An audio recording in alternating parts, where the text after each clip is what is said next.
No role plays, no conference calls, no BS. Chris and Lorenzo share 4 decades of combined experience to help you become a more effective leader.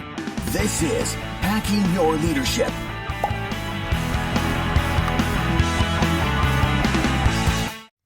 Hey everyone, this is Chris. And Lorenzo. And welcome to our Best of Saturday series. Now that we have hundreds of episodes, we get a lot of listeners asking us where to start. So we'll be selecting some of our most popular episodes to share each Saturday from our years of podcasting. We hope you enjoy it. So on this episode, I want to talk about a letter or email that we received from one of our listeners. And, we used to do this a lot, and they've been starting to pile up a little bit. We've had a lot of great things to talk about. And this one came through recently, and I think it was really important to address because it's something that I think a lot of people might find value in listening to this discussion. And so I want to read this. I took out the items that would identify this person to make it just a little bit harder in case their employees listen to the podcast as well. But I want to read this to you and I want to get your thoughts, okay? Cool. The email says, I have an employee who is working very hard to move into a role that will never be a fit for them unless they also dramatically change their leadership style. They currently work as a manager in a data-oriented side of the business, but they want to move into another side of the business where people, leadership, and relationships will be a much larger part of the job. This employee is also going to school to learn the skills required to do this new job. They are one of the most reliable and hardest working managers reporting to me. The problem is that their personality rubs a lot of people the wrong way, and I've had many conversations with them about this. When they get stressed, they talk to the staff in a way that comes across as scolding or talking down. I've even had staff tell me they would quit if this person became their manager. The difficult part is that I personally have not experienced or observed any of what I'm hearing from multiple staff, which makes it increasingly difficult for me to provide specific examples except for what I'm hearing from people. And so what this kind of made me think about is, there are people that we work with that we would consider to be good leaders, good managers, or bad leaders, bad managers. Same thing with employees. Does that make those managers or employees bad people, or are these separate issues where they can be coached and get better at these items? Have you encountered people in your line of work where they're just not a fit for the role, or they're bad at it, and it has led you to down this path of believing that they're just not good people? Absolutely. I think, in full transparency, it's a trap that people can just fall in because I think it's human nature. And like I've been guilty of it as well and had to kind of pull back and reassess. So like what I'm hearing is, I think we can discuss like what the description was and kind of the question that they're asking. But I think to your point, the core of the issue is if you've got let's say a leader, for instance, you've got a leader that is continuing to rub people the wrong way, or is having relationship issues with direct reports, is you're getting this feedback from their people or others around them, and it needs to be addressed. I think the initial thought is what this person is describing is, well, let me talk to them about it. Let me try to provide them with as much coaching as possible. Let me have some conversations with them about certain situations that I've heard or been told about and try to work through it. And over time, if the behavior doesn't change, then it's either the person has no interest in changing their behavior, or many times they don't know how to do it. I like the fact that they mentioned this person's like going to school. They're trying to carry themselves on and better themselves in whatever the job is and what they're learning. But I think, it's happened to me where I've looked at somebody's bad performance and then it's crossed my mind that, maybe I just don't like them anymore. Maybe they're a bad person, right? And it's way easier to vilify somebody who is not doing a good job at work, and point out and find all the things that make you believe that they're not a good person. Because then I think when you switch that in your brain, it's much easier to write them off, to not see their value, and let you off the hook. Instances, right, exactly. In some instances, hold them accountable. Like all of a sudden now it becomes a personal feeling, not something based on the business. Yeah, I agree. I think there's a lot to unpack here. The first thing I want to say is that I have no way of knowing what this person is writing is 100% true or just their interpretation of what's going on. So I think it's important to remember that it is possible that this person has a couple of employees that are the ones giving this feedback about this person, and that those employees, maybe the person who wrote in has a great relationship with those people, and they're taking their feedback at face value, because they said flat out they've never seen or experienced this behavior from the manager firsthand. It's only been what other people have said. And so I want to leave the door open here for the possibility that the people giving this feedback are the ones that are wrong. That the person who we're talking about here, that they are doing everything right, and that these people just don't like receiving feedback in the way they're receiving it, or they have something personal against this person. Typically, when a person has kind of deep-rooted issues like this, where they get stressed out, they talk down to people, and they scold people, it's really hard to compartmentalize that to one or two people if that's who you are. Mm-hmm. If that's your nature. And so if there's only one or two people that are hearing this from this person, it might be a different issue altogether. But if we assume that this is accurate, that this is what this person goes to, and they just happen to hide it from the person who wrote into us, and they're not seeing it outright, then I think the first thing that this employee needs to do with the manager who's having the issues is understand that if you can't see anything firsthand, it's okay to give examples of what other people are telling you, as long as you label it that. As long as you say, I haven't seen this personally, but I've heard this, and I want to see you succeed. It has to be presented from the standpoint of, I'm here as an advocate for you. I want to help you. If this is something you think is untrue or incorrect, then carry on. But if it's something that you think that it's ringing true in your mind even a little bit, then the perception might be such that you have to change this aspect if you hope to move into a role where you're leading specific people. Yeah, no, I think the other part of it too is, I would want to know, like, are they self-aware? Right. As this person wrote in, they've had multiple conversations with them about these things. So is this manager saying, you know what, guilty as charged? You know what, not a great day that day. You know what, this is what happened. There was a couple factors involved. I probably lost a little bit of composure, or I said the wrong thing. Like, I own it. Let me go fix it, right? If that's the manager and that's what they see and that's what they do, I think you have, you have a lot to work with, and you have the ability for them to push through some of these mistakes and some of these growing pains and things like that. I think if what they tell you is, that's not what happened, that's not the case, yada, yada, yada, then I think you have a lot more that you have to dig into, right? You're going to have to get way more specific with the individuals that are expressing concerns.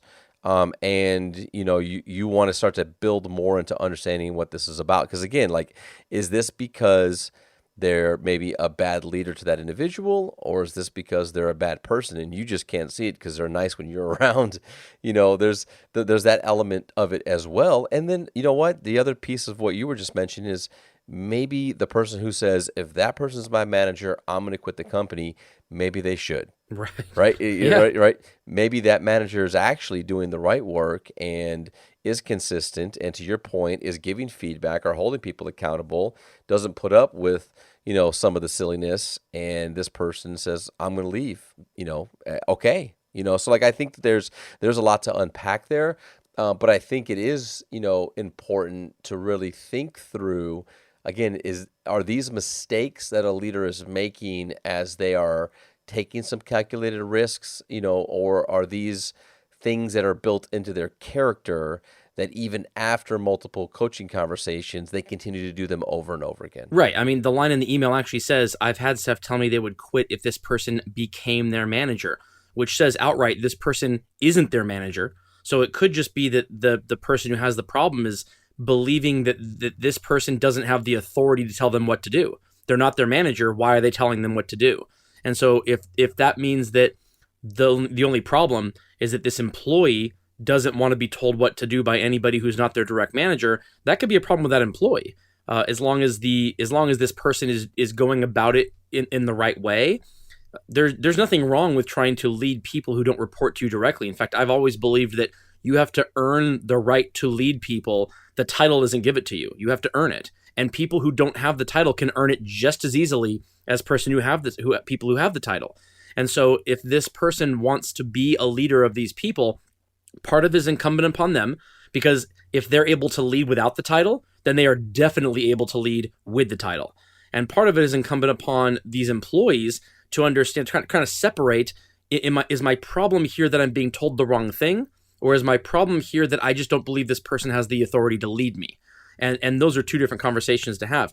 The other thing I want to talk about too is this is possibly an opportunity for a 360 feedback cycle. And I'm not sure if our listeners may or may not know what that is. So do you want to explain what a 360 feedback cycle is, and see how maybe this might be a great opportunity for that? Yeah, it's funny because as you were kind of talking through that, I was thinking about exactly the same thing. I think that there's more information that has to be pulled to better understand where this leader stands. And so a 360, assessment is where you have an anonymous, questionnaire where you have the employee actually select people that report directly to them. You have them select people that are their peers, and then you get feedback from their direct boss, maybe 1 or 2 levels up. And then what you would also do as their direct boss is you would also select a few people randomly, or people that you would like to get their insight from, and send them the assessment as well. And the ones that I've done and that have been done for me are pretty lengthy. I mean, I like some of them being like 100 questions, and kind of ranking people and what are towering strengths and things like that is usually what you see in the fully baked out 360 assessment.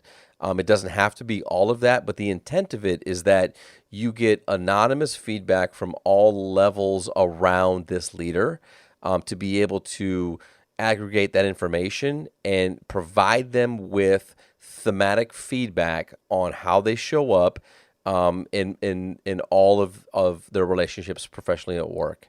It's the collective of, how do, a random selection of 5 or 6 employees that report to them feel about what are their strengths, what are their opportunities, what do they appreciate, what are the things they feel they could work on. Same thing if they have some peers that they would work with from time to time. And then, of course, the direct manager. So it is very helpful when you're trying to work with leaders on making sure that how they see themselves is aligned with how others see them. And is very helpful with defining blind spots and things that maybe you didn't really think about as opportunities or issues, but the way they play out with others is something that you need to address and work on. Yeah, I've loved 360 feedbacks in my career. I've reached out to people for kind of informal ones where it's still anonymous, but the feedback goes directly to me, not because of any desire to move up or to get promoted, but just as a gut check on what's going on. Do I have my thumb on the pulse of what people feel about me, my peers, my direct reports in different roles? I've gone through that a few times because sometimes I question my own level of self-awareness about what's going on, especially if I have a title. If I don't have a title, I feel like I'm pretty good about, kind of knowing whether or not people trust me or want to follow me, because without a title, you can tell. I mean, it's a lot easier to tell. But sometimes I feel like I move too quickly and lose sight of whether or not people are following me because I have a title, or if they're following me because they actually believe in what I've said, and that I've built belief around something, around a vision, a shared or collective vision.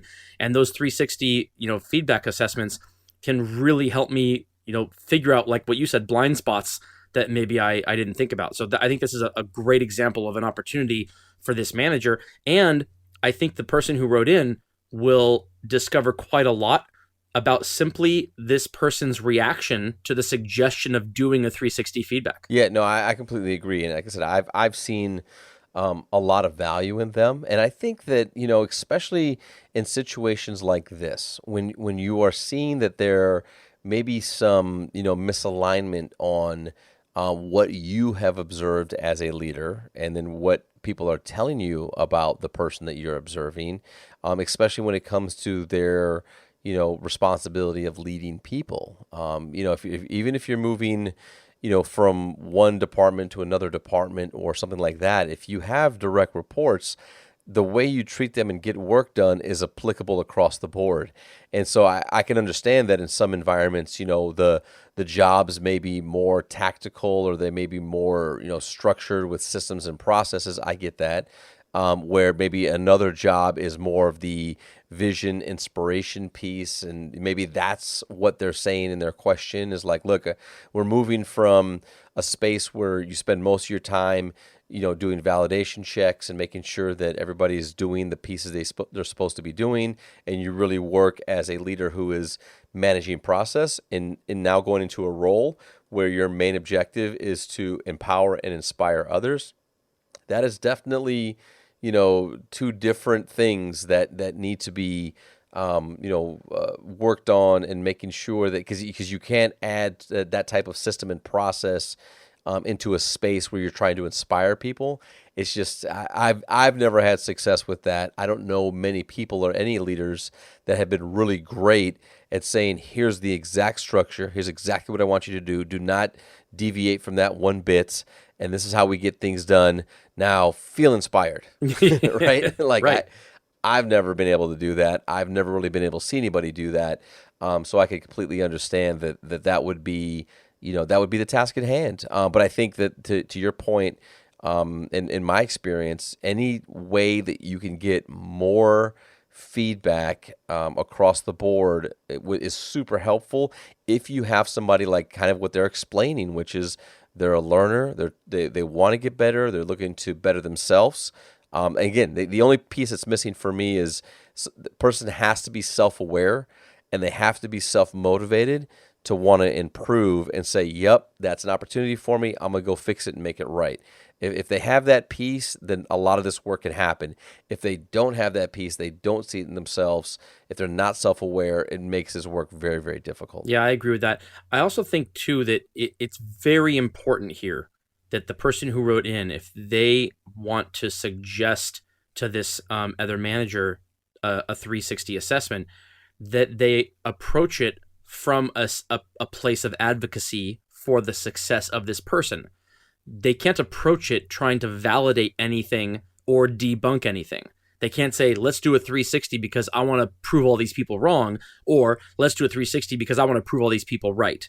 It's, hey, let's do a 360 because I know we've had conversations about this aspect before, and if you're going to move into this role, you need to be great at it, so we need to see how far you've come on these things that we've talked about in the past. The best way to do that is to talk to the people around. So you have to go in there with no preconceived notions and no appearance that you have a dog in the fight, not one in support for or against this person, but rather just, I want to see what the truth is. I want to see what the information is, and let's see how much you actually want to see what the truth is too. And let's do this. And you can act just as surprised with the person right along. If they start getting really negative feedback, then it becomes a standpoint of, oh, we've talked about this. Well, I mean, why do you think there's a disconnect? But that's done after the results are in. They have to feel like you are there to facilitate the process, not that you're trying to prove anything right or wrong. Yep, I completely agree. And with that, it brings us to this episode's 1 Minute Hack. The 1 Minute Hack. All right, this episode's 1 Minute Hack is about 360 assessments and how you can do them from an easy, organic standpoint that can be done quickly with the people you work with, and something that's less formal. So I want you to get out your pen and your paper, and I want you to write down 3 questions. And I'm going to use my own name just for expediency here. Write down these questions. What is one thing Chris does that you appreciate when it comes to his leadership? What is one thing Chris can do as a leader to make your job easier? And what is one thing Chris should do differently as a leader that would inspire your best work? If you have these questions written down and you ask some of the peers, the direct reports, and even yourself to answer these questions when it comes to a person who is looking for positive or negative or constructive feedback from their people or from their peers, something kind of like a gut check or an assessment that kind of lets them feel like they have an accurate thumb on the pulse of what's going on in their relationships, their leadership style, etc. This is a way you can do this organically and anonymously, so you can sit down with that employee and give them feedback from the group that they can rely on it being anonymous. They can rely that their answers are going to be kind of aggregated with everybody else, and you can have these conversations. If the answers that you give fall in line with the person who's asking for the feedback, then you know the level of self-awareness is high. The things that have to be worked on are going to be clear and obvious, and the things that they're doing well, they can continue to do well. If a lot of things are being said that end up being surprises, then there's some work that needs to be done on that employee's self-awareness, but you will also still know how the team feels about them, their direct reports, and their peers. No, I think it's a great 1-minute hack. And, anytime we have an opportunity to provide examples of things that people could literally apply today or tomorrow, I think it's super helpful. And I've done this exact thing with employees and with leaders and with managers. And quite honestly, sometimes in real time, when having some dialogue with somebody about like this example in the question they sent to us, I say, you know what? Let's go find out right now. Like, let's go out here. You know what? Like, come on out here and let me go ask some people and see what they say. And why don't you go ask some people and see what they say? And let's meet over here and find out. And just being able to have an element where, like, look, we're trying to make sure that we're aligned on what it is that you bring as valuable to our team, and making sure that you're aware of it, but also like what are the things that you need to work on to make sure that you can lead this team effectively, regardless of title or opportunity. Yeah, I agree with that. I also think that if you are planning on doing this, you need to have the trust and the relationships with the people you're asking for this feedback from. And so because the veracity of the answers is of the utmost importance here, if you're asking people and they're thinking, I need to lie or fudge this information because I don't trust that it's going to be anonymous, or I don't trust that I'm not going to be thrown under the bus, then you failed before you even started. So you need to make sure you have those relationships. And if you doubt that even a little bit, then you need to take steps to make sure that the trust is there, whether it be an anonymous form online, a piece of paper they can fill out and not put their name on and mail to you, whatever it takes to make sure that the information you're getting is accurate and what they actually believe is absolutely the most important thing. Yep, I completely agree. And with that, it brings us to the end of this episode